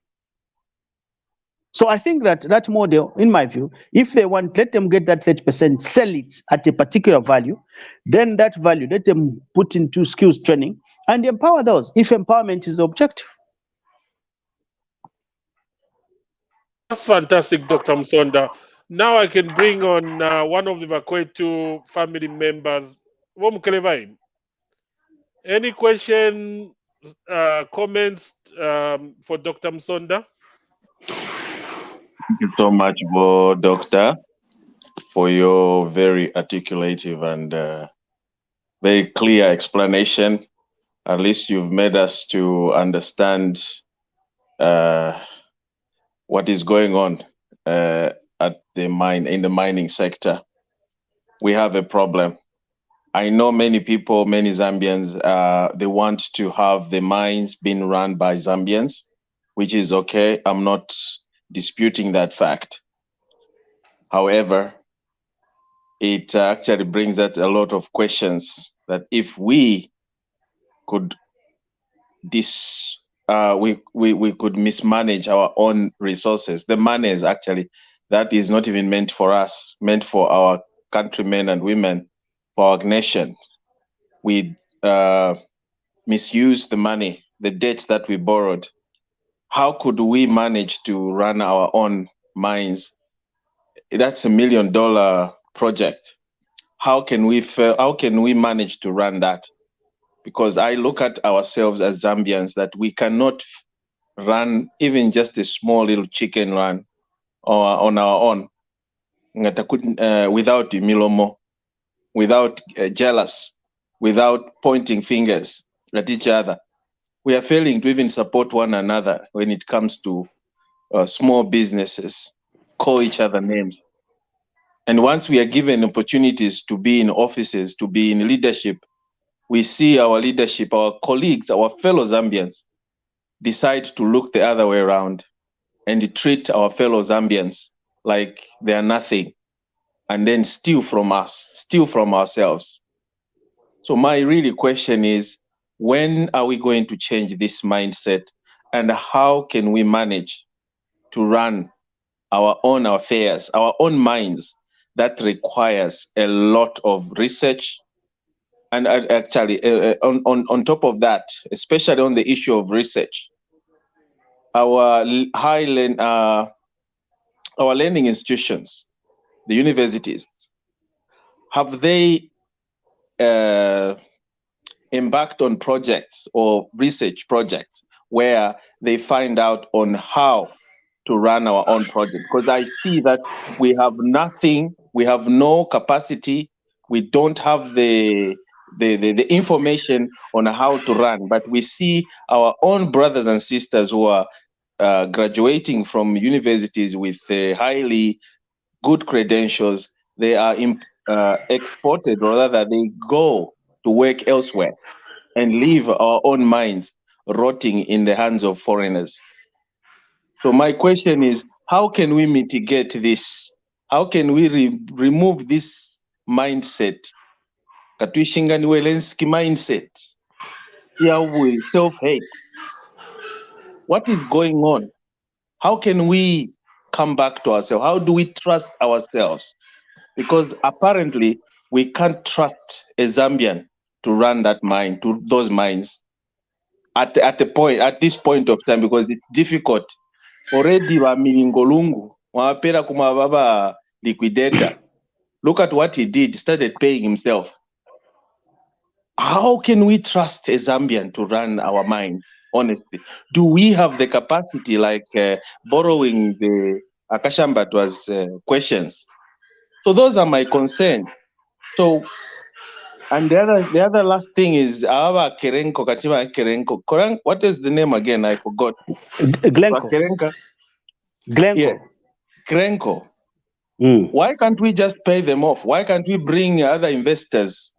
Are they the only fish? I know we have legal battles, but those mines belong to us. Those are our mines. No matter what the Kerenko will say, it is our mine. And we can simply default if we want. We can even we can actually declare the contract, whatever agreement, null and void. We can void it. So we can move on and bring somebody who is able to pay, who has that 1.5 billion, pay off the Kerenko, and then we move on. Simple. It is our mine after all. Thank you so much, Mukeleba Mkae. Over to you, Dr. Musonda. Yeah, I'll start with the last part. The last kind of the suggestion by Mukeleba, the last one, of saying we can simply default, we can simply get back our minds and do it, is what the PF tried to do. But it will land us into trouble, serious trouble. Because even where we are today, Vedanta can claim to say, for lost production, we want this money. And we are going to be in court for many, many years. We don't know what will be decided there. Or we are going to be in arbitration or whatever it is. You see, when we look at the IMF, World Trade Organization, and the property rights. They have got general agreement on tariffs and trade, general agreement on property rights. And this is one thing that is clearly stated in the UPND manifesto, which says respect for property rights. What this means is that if you have a title deed, it doesn't matter that inkoko shiramuteka shita pollute abantu. They will just fine you for polluting that. They want to get your land. If we try to refuse to follow this, what is going to happen is what happened to Mugabe, where they are now going to put sanctions around you to isolate you. What they did to Kaunda when they forced that governor, to a foreign white man, to come and be the governor.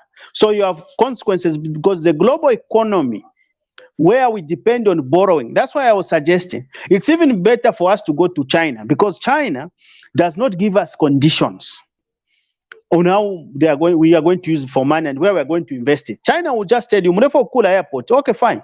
We have cheaper material, we have labor, we have shani. Get the thing, you come. But the interest, if it is 60 million, you're just going to pay 60 million. That is not the case with Western lenders. So the idea is not as simple as that. That's why today the UPND is having trouble with dealing with Vedanta because of that kind of problem. However, the idea that we have is to say we have also new mines, the gold mines. We have also the emerald mines. We've got the manganese mines. So we must start from there.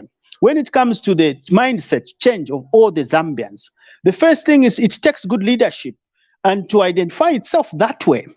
You know, I'll tell you one thing about Levi Mwanawasa. He taught us one thing, to tighten our belts. Chiluba taught us one thing, another thing, to tighten our belts. What did he do that is different from what the UPND is doing? The UPND is doing the best, in my view, far much better than all these presidents. The biggest problem with the UPND is how they are communicating what they are doing and how they are leaving room for the opposition to misinform. The UPND is lagging behind, and this is a very important, honest opinion. The UPND is lagging behind in informing citizens about the good intentions and and you know, they leave it open. And you know, when something is told repeatedly, if you have a UPND senior leader coming and acknowledging the wrongs that they have done, it's the now PF, room for the you. PF, Yes, the PF. yes, the PF. Yes, the senior leader of the PF coming here and saying where we were wrong. You know, that is an honest leadership. We must embrace. We start from there. If leaders can acknowledge the wrongs, then we start from there. So the current leadership must be very open about what it's doing. In my view, we have got right people. There are people I respect myself personally. People like Jack Mwimbu, people like Mwetwa, and all these kind of people. I respect them very well, including the president. And I think that what is required is openness. You know, you might be doing something good, even in the home. For as long as people don't know your intentions, you are going to have trouble. So to change the mindset, we need openness where the president says, look, the challenges I'm facing when it comes to this mine, for example, is 1, 2, 3, 4. And for us to move forward, gentlemen, this is what we are supposed to do. Can you imagine that Chiluba made us to accept job losses? Chiluba made us, he convinced us that it is okay for us to suffer now so that we benefit tomorrow. Up to today, we have not benefited, but at least we believed. So I think to change the mindset, the leadership must be able to explain the challenges they are facing and be able to show us the direction. We also need to change the kind of curriculum that we are being taught. Whilst our friends are being taught how to look at the combustion chamber, we are being taught the parts of a grasshopper. Thank you so much, Dr. Musonda. We've got another Bakwetu family guest, and he's no other than Joseph Nyundu. Welcome, Joseph Nyundu.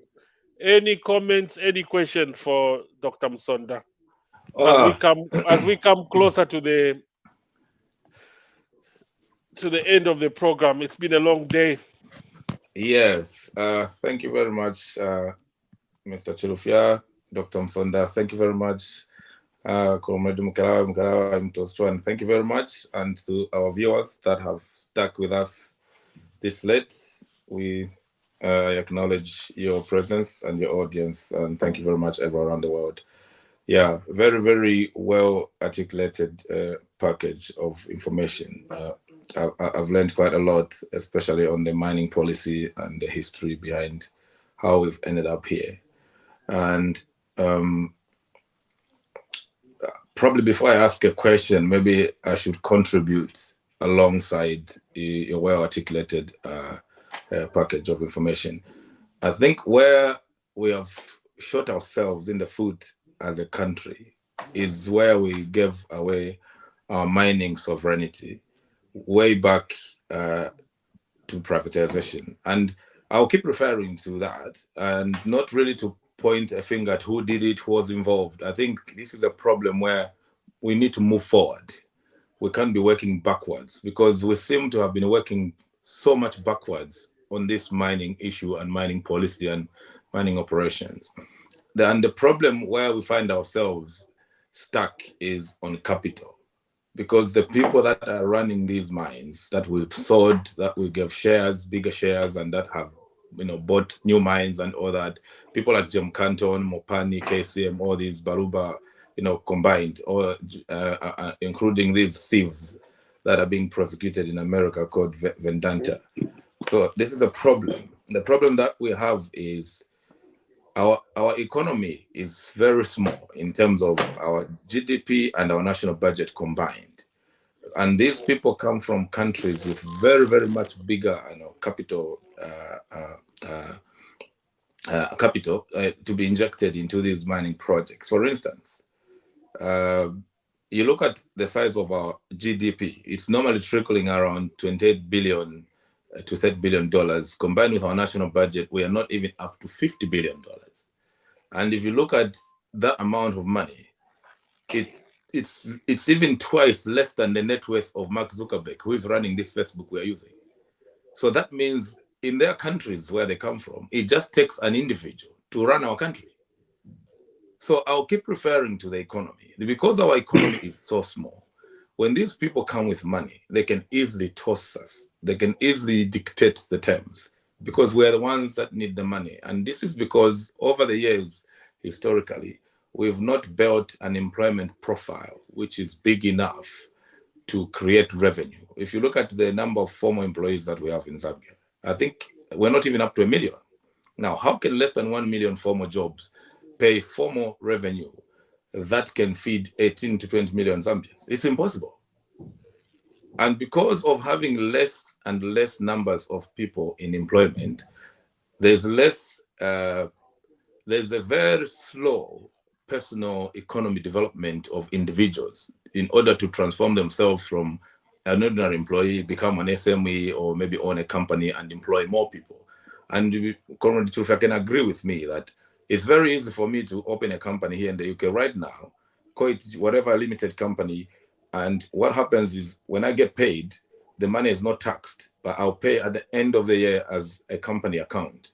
And that system of taxation that has created an easy way of people growing beyond what they are or where they are is what grows the economy, is what multiplies the ripple effect of goods and services in totality at the end of each financial year. Now, the reason I've started with this explanation is to go back to what is making us always be afraid, what is making us always be dictated by these people is, one, we have not grown our GDP big enough to bring something to the table to challenge these people, because it's all about the capital here. They're the ones with the money.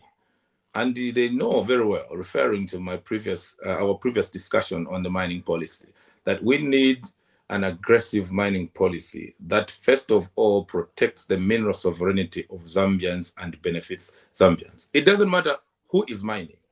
The money that is being sold of the copper and other minerals should be banked in Zambia so that it can grow a bigger capital base that can improve the liquidity in the country.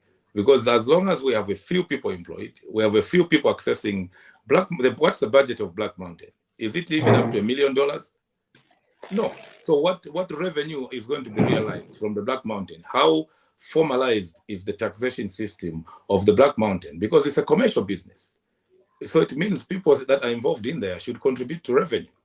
And as long as we have a low revenue base, this is going to put us back to having a very small economy that even someone coming with, can you imagine?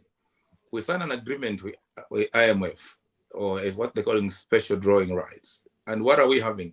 1.4 billion. What is 1.4 billion? Even if it's given free to us in Zambia, where will it go? Probably personal emoluments, fuel for ministers, a few logistics here and there. The money is gone. We're still going back to borrowing. And now we cannot be countries that are trickling between borrowing and borrowing to survive. We need to in between the intermediary of our minerals being mined and the products being sold. There is no country in the world that has ever developed just for selling minerals, raw minerals, just a diminishing, resource.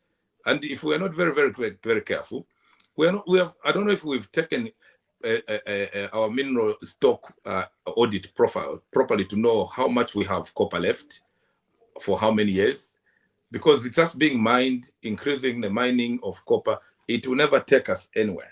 It will be giving it. This is why you see we're always borrowing. Come a new good government, we're always borrowing. And we cannot blame this on the new president. We cannot blame this on the new government. This is an issue that takes us, all of us Zambians, to demand to the table. We need to take a stock audit of our minerals. And I mentioned the reason why these people even know how much minerals we have. They have satellites in the sky. They're using magnetic imaging and fiber optics to know where the minerals are. So even when another company comes, Vedanta goes, this new company comes, the method they're coming is still the same formula. So we need to change the formula, the blueprint, through which we allow these people to sign contracts with us. Because once a contract is signed, let's say right now, this is why the European government is handcuffed. They cannot breach a contract which was signed maybe during the Manawasa administration, may his soul rest in peace, or during the Rupiah Band administration, or may his soul rest in peace, or during the previous administration, because these are contractual agreements which their reservations are in the Court of Arbitrations. I think it's South Africa and London. So they know from the primary agreement of these contracts, they understand very, very well that they've beaten us already ahead of the game. They're ahead of time. So this is why now we need to come back to the drawing board and say, we know they're ahead of time. If we cannot rewrite the contracts, if we cannot get done with these contracts, then let us beat them economically. Industrialization. But that cannot happen overnight, because that's value addition now. And we can start with the basics. We cannot start with manufacturing a motor vehicle right away. A motor vehicle in its entirety takes a lot of parts, which are just more than copper. There's even leather there on seats, which come from other countries. So if you look at a motor vehicle plant, it won't only need copper. Copper it will just be probably for discs or maybe, the chassis and all that. You find glass coming from Dubai, you find mirrors coming from China. So it's a very, very big complex component, or rather product, to produce and put on the market. But we can start with basics. What does a motor vehicle need? Because it's not, and this is what I'm saying, if we look properly, we analyze the comparative advantage that we have as a country, we will not even look at copper. Because Gem Canton is making $18 billion on emeralds, on gemstones, 18 billion. So what is this 6,000 or 8,000, even if it's 10,000 per metric ton of copper, you are looking at a metric ton. We're working too hard. We're supposed to start working smart in our economic agenda, so that we shift even the agenda from the copper and shift it to the other minerals which are lighter, but they sell more on carats. The reason I'm saying this is because this fight for copper, and if you look at how copper is sold, the copper being mined now was bought already 5 years ago. It's always 5 years ahead. What will be mined in 2027 is what is being agreed now. You see how they beat us with time? So by the time a new government is coming in, it's too late to rewrite the agreements, because they'll tell you there has been 2 terms of a president since we agreed this contract. And the terms, you don't even know where the paperwork is or where the record is. You come and look through the terms, you find that it was to sell half of the country into the agreements. And because you can't change it, it was an agreement. And you go to the London Court of Arbitration or South Africa, they will penalize Zambia. And then we start borrowing money again to pay the penalties to those people that we've cancelled their contracts. So we are being beaten in the air, but they're using time ahead of us. It's time that they're beating us. So in order to cure all this malaise here, we cannot get trapped into the copper and the debt trap. We need to beat them economically. It doesn't matter how good our politics is. I would rather have a good economy and not have very good politics. It's pointless to have very good politics, debating very well, but our economy can't grow. Our GDP can't grow. We cannot add value, even on copper. Just a spoon. We have, like I say, we have all these engineers. This copper should get consumed into the industry. And in order to get all this correct, our education system has to change. We cannot have our people in primary school drawing just grasshoppers, turning these little things, special paper 1, special paper 2, connecting dots. Those things are old-fashioned.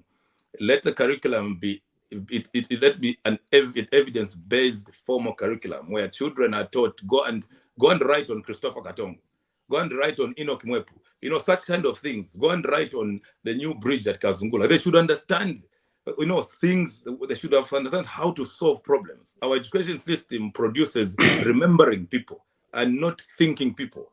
We have a school of remembrance way of education system instead of a school of thought, of thinking of a thesis or a dissertation kind of system from a young age. When we change that, then people should understand whatever we've got in Zambia. If you look at what we have in Zambia, even talking about the copper, because the copper is not us selling it. It's big, these bigger conglomerates are selling it. So even to labor on discussing the copper issue, we are still getting, even if they produce 10 metric tons a year, what will we get? The percentage is still small, which is that's back the same to the issue of the national debt.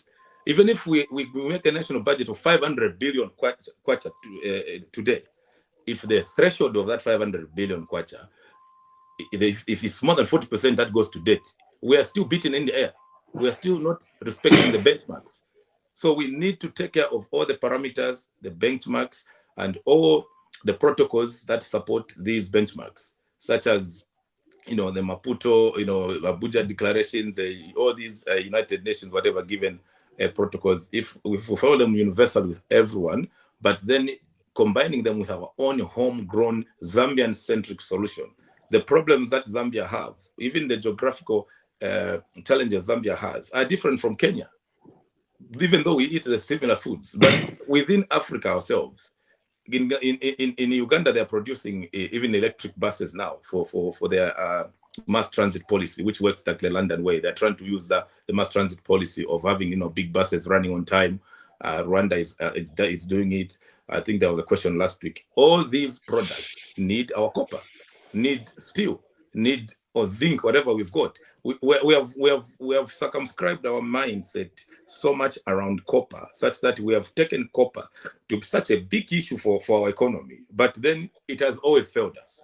And the people know that if they come in the name of mining copper, but they're taking away gold and diamond alongside, which actually sells smarter and with a bigger chunk of profit and revenue, we'll keep getting swindled. And that's why Comrade Chilufya said they laugh at us, because they know already what they're doing. And where we go to borrow money, these IMF and whatever, look at where they're headquartered and where the money goes when we pay back debt. They're just one and the same people that are bullying the economy around us. So we need to extract ourselves. We need to recuse to protect ourselves from this economic bullying of we get tossed by China. When China is done with us, we rush to IMF, we fight with IMF, we rush to Eurobond. From Eurobond, we're just running around borrowing. When are we going to generate income? We need to ask ourselves a question. These borrowings that we are having, where are they coming from? Pensions? Where are they coming from? Education funds somewhere. Some are even charity funds. They just go to a bank, let's borrow Zambia 2 billion because they're a small economy. Just from a charity fund, it's possible.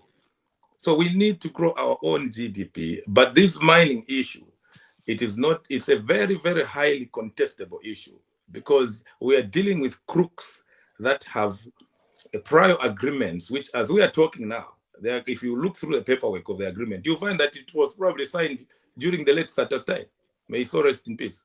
By the time we come to discuss this issue now of which mining company is giving us problems now, we are already behind on the agreements. That's why even the government might be, handicapped, not knowing where to start from. because it's a mess that was created on many fraud, agreements that don't make sense to the benefit of the Zambian people. We can't be the 5th largest producer of copper in the world, 2nd in Africa, yet at the doorstep in Chiwempala there, people are sleeping hungry. Hospitals have no medication. The whole support system has to work itself out. And that's why I said control and ownership, last time I said, is the key to running any mining discourse. Control and ownership. Bigger percentage, absolute percentage. As long as we are outside the control, we are outside the ownership, we should forget wealth from mines. The little 26% that goes towards our economy from the mining is nothing to write home about. Social corporate responsibility is not going to do anything for us, because a person can declare bankruptcy of their company. They will not even afford to pay workers. What about social corporate responsibility? It's a voluntary thing. It's not a must. So we cannot rely on social corporate responsibility and fraudulent agreements made on these mines prior. And that's why they make sure, like I said, they will agree now, knowing, oh, this government is coming out. Let's change the agreements a year before elections. Comes a new government, it's stuck. Because citizens will be wondering, why are they not chasing Vedanta? They have signed an agreement 3 years ago before the election. So it's too late. Like fantastic, Joseph. So, we're running out of time. That was fantastic. Thank you very much for allowing me to come in.